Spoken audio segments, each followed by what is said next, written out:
ఏంట్రా ఇంత అసలు కలవడం లేదు, కలిసినా కూడా డబ్బులు ఖర్చు అవుతాయి అనుకుంటున్నావా?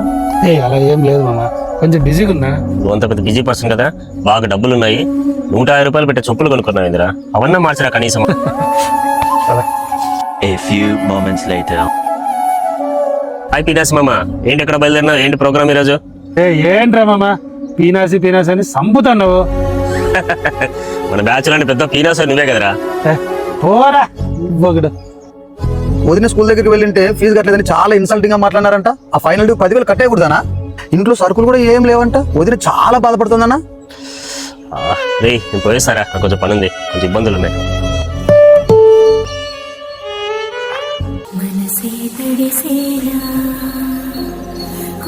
పీనాసోడు అని మా బ్యాచ్ లో నిన్ని చాలా ఇన్సల్ట్ చేశాను రా. థ్యాంక్స్ రా మామ. రే మీరు ఎన్ని కామెంట్లు చేసినా నువ్వు నా ఫ్రెండుగా.